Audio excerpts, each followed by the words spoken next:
Hello ladies and gentlemen, welcome back along to another episode of a Dairyman's Diary. My name is Frank, as always I do hope you're doing very well, and you join us in what is in the midst of the most infuriating rainstorm we've had in a long time.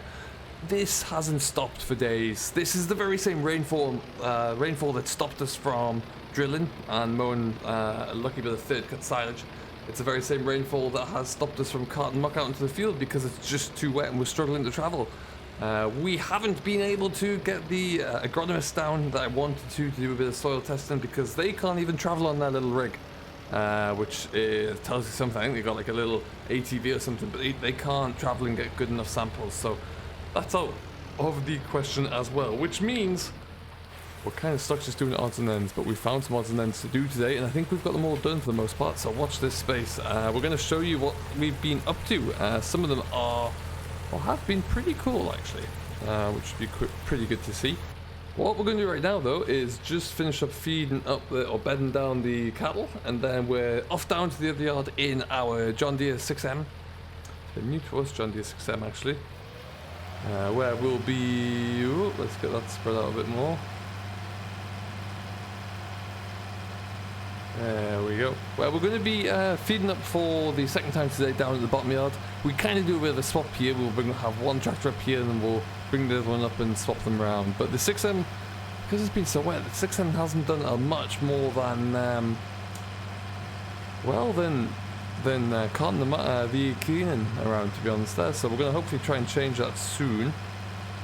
But yeah, we're just waiting for the weather to improve that a little bit, and then we'll get a better chance on it there. But for as soon as this one is finished up here, which it looks like it has, we are, I guess, going to leave this parked up here out of the way of everyone. So let's just shut that off here. Knock the light off. Fantastic stuff. And so yeah, as you can see, it's just miserable. Now, one thing this does do, I'm going to run over here. Actually, no, we're going to drive out that way. We'll have a look at it. And show you some of the issues that we've got to deal with at the moment. Lord, is it it's wet. Okay, so how have you been anyway? I hope you're all doing very well. Do let me know down below what you're getting up to and how you're surviving during, if you are having the same rain that we have.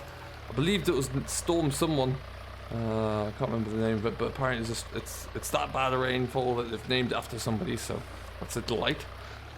But yeah, we're just trying to keep ourselves going now, which, to be fair, because of our recent move across here, there's always something for us to do. Let's just get those folded down there. Do really love this this setup now. We've been using it for quite a bit on the muck cart, like I say there, on the cleaning feeder, like I say, and it's doing us good service. But what you'll see as we creep around the corner here and watch the cleaning feeder, the river level keeps rising, and up and up and up and up it goes. You can see this, I've been told, and we knew about it, to be fair, when we moved here, that it was likely gonna got a bit of an open tap on there. It was likely going to be flooding this road frequently, and well, there it is. Like you can see, it's kind of really gone through all that ground. So we'll have a bit of a look as we come over here. We can really get an idea of a perception of it there. But yeah, it's properly flooding itself now, which is interesting.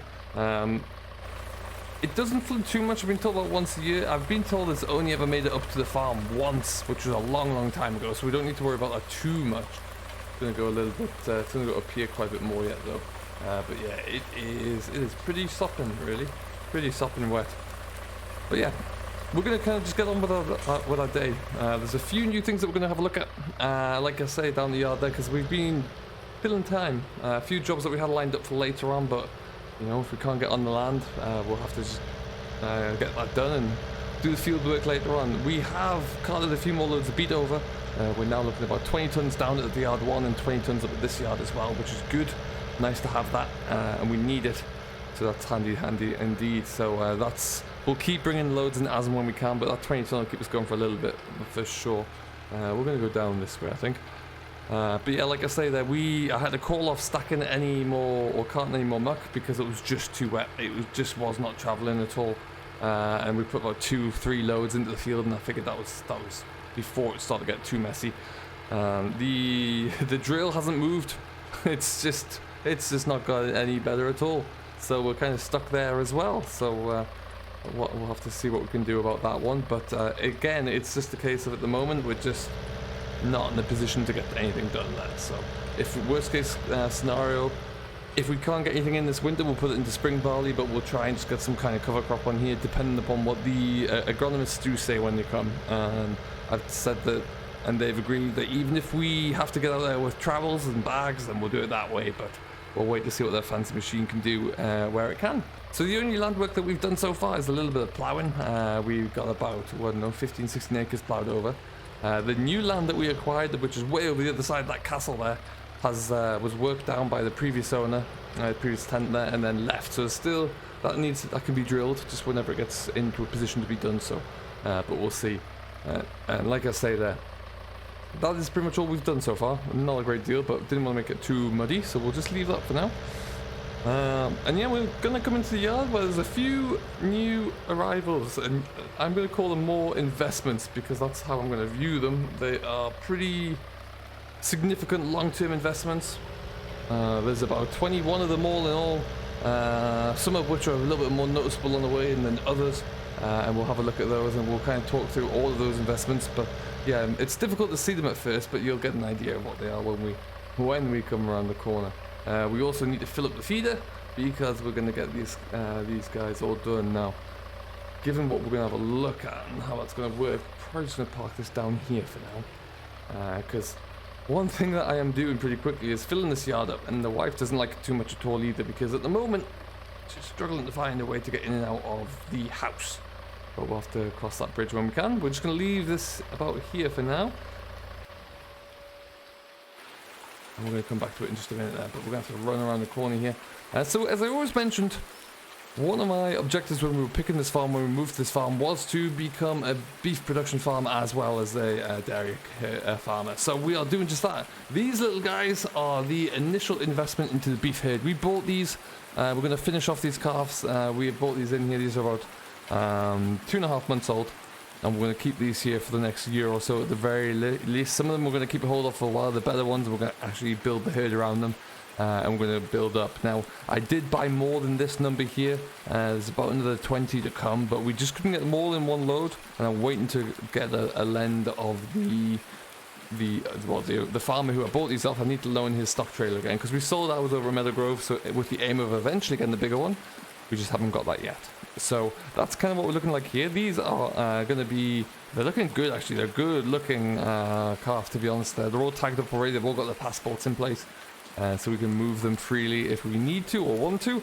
And we've got logs going for them all as well there. But yeah, they're looking good. This is going to be our kind of nursing pen, really, for want of a better phrase. They've got a little bit of shelter there, which they, for some reason, don't seem to be using.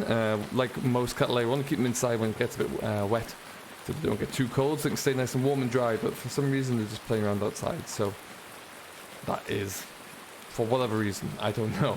But yeah, this is a start of something new. There's a significant investment in this lot here. Bear in mind, some of them will be staying around for a good few years here as well. It's going to be it's going to be nice to have them around there, and nice to see the difference in beef production and finishing to regular dairy milking. So very intriguing about how that's going to go. Like I said, you can see in there still a massive pile of muck. We've got a little bit shifted there, but we just couldn't get it all out. We are just going to dump that into the yard somewhere where we can for now. Same as the top yard, we're just going to have to get the muck midden going somewhere just to get this done, because at the moment it's my only option really. I can't get it anywhere else. So we're going to have a look into that one and see what that will look like, probably later on today actually, once we've got everything fed up. But the other thing that's here is yellow, oddly enough. Guys, I bought another combine. Well, this is the one that was replacing the TX that we had the fire in last year. Well, sorry, earlier on this season, really. And it's another New Holland. It's not a John Deere, which was the biggest surprise of them all. And the second big surprise was that I blocked the way into the house, so once again, my wife couldn't get in or out. But yeah, I brought in a New Holland for two reasons. One, this went for a very good price for what I needed. Two, it's about the right size for what I need. Three, it's a lot more modern than the old machine I had. If we jump up into the cab here, look at it. It's much more modern here, and it's much more efficient than the machine that we had as well. Bear in mind, we're going to be around the same number of acres. we're going to be in a good state to get that done a little bit more efficiently. And it's going to be good. I had no problems until the New Holland caught on fire. I had no problems with it at all. And I think, to be honest there, that's pretty much why I went for the reliability of it. It is a straw walker combine, which is good. I like straw walker combines because I want good quality straw. So there's no issues there. What we're going to probably do is just drop this off here, I think. We'll come pick that up with a John Deere. And yeah, this is the one time really that I don't mind not going John Deere's. Some of the rotary combines I don't find too good at all. But yeah, I like the New Holland there. It was in a good price there, and it's going to serve me very well. We don't need monstrous big combines there with 25-30 foot headers. Just don't need it. This has got an 18-foot cut, and it's more than enough for what we'll need to get our land done. And what we're going to do with it now is just kind of stick it out of the way. I do need to move the tractor and the drill quickly, but it's going to go right down here because we do not need this anytime soon. We can't even get anything in the ground to harvest at this stage. But I think I'm going to stick it in here, just out the way down the bottom, and then we'll try and sneak the header trailer in next to it. But yeah, it's a nice combine. It's clean, it's tidy, it's got a few hours on the clock there. Engine hours wise, it's currently a little bit over 1200, and I think it's had a good run on the engine hours there, and the drum hours, oddly enough, don't really match up too much there, which is a little confusing. I must have been doing an awful lot of driving around. I don't know why, but yeah, it's that's going to be something I'm going to have to investigate a little bit more. But yeah, happy with it. Very happy with it indeed. It's clean, it's tidy. The wear on it isn't too bad. All of the major bearings inside there have been serviced over at some point, so they're all looking good. And it's going to be a nice little addition. And what I want to do is get us inside here, though. I think that's why it's raining so much recently, because I bought a combine, and that's typically what happens. Go around there. Ooh, it's tight. There we go. Perfect. And down we come.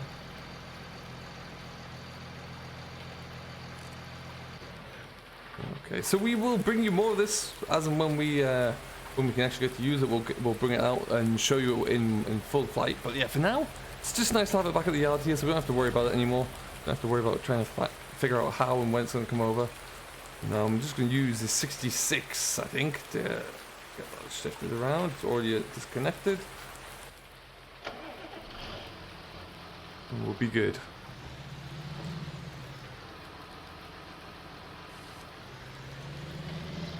Okay, so let's just go that way. So yeah, let me know what you think down below in the comments for the new combine there and the direction which the business has taken. That is pretty much all of the kit on site really. Everything's here. There was a while there where we were still waiting on various different bits and pieces, the combine being one of them, but now that is not the case. So let me know what you think down below about that. And yeah, we're kind of all set, ready to go. Okay, just sneak you around, don't hit the trailer. So yeah, I could have bought a bigger combine actually, about a week, 10 days after mine caught on fire, and then we'd had the insurance investigators in, etc. I was offered another combine which was not quite as not quite small. It was a little bit bigger. It had 25-foot cut on there. It was a class, not a Lexington. I think it was a Tucano or something, but it was just too big and too new. Let's lift that up so this can actually turn a bit better.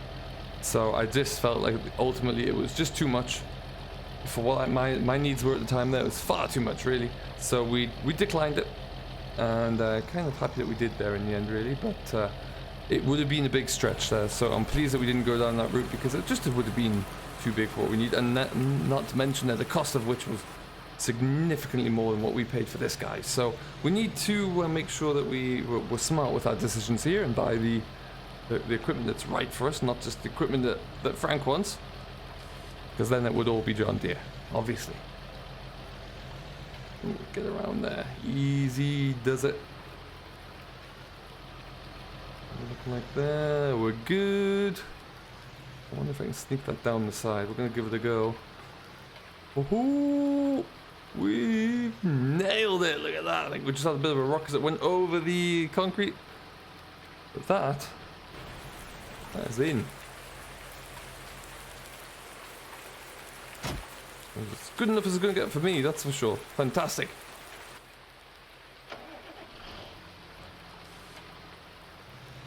Excellent stuff there. So now we can just kind of move this over here. Like I said, we are going to be trying to figure out a place where we can just dump this muck for now, just so we can get it out of here. It's probably just going to be in one of the yards around the corner, and we'll get onto that. We got the 7710 still here, so we'll get onto that soon enough. And we just need to, as you can see, move things around the yard, get a little bit more space so we can actually get everything rolling with here. It's just not going to stop. The rain is supposed to keep coming down through tonight and maybe a bit of tomorrow, so it's going to leave us in a bit of a pickle. But yeah, we've got some sheds that we can store the rest of the kit under there, and then we've got to start thinking soon about what we can do with our silage, because, well, this was, I wanted to get all of this knocked down, but with this level of rain, I can't see that coming anytime soon. I'm getting soaked out here. What we might do is just kind of dump that muck into here, I think, just for now, and keep it away from the silage bales there, and we'll have to figure it out another time. But the muck midden over the corner there has beat in it, and yeah, I don't think we'd be getting away with it if I just dumped it in front of the house. So we'll have to figure that one out. But what we're going to do, we are going to leave that here for right now. So thank you very much for watching. I do hope you have enjoyed. If you haven't yet to do so, please do hit that like button and smash that subscribe button to Simulation for the Nation, who always agrees to host everything. And we will be back with you for another episode as soon as possible. So until then, though, thank you so much for watching. Do stay safe, enjoy what you're doing. I've been Frank, your humble host, and we will see you later.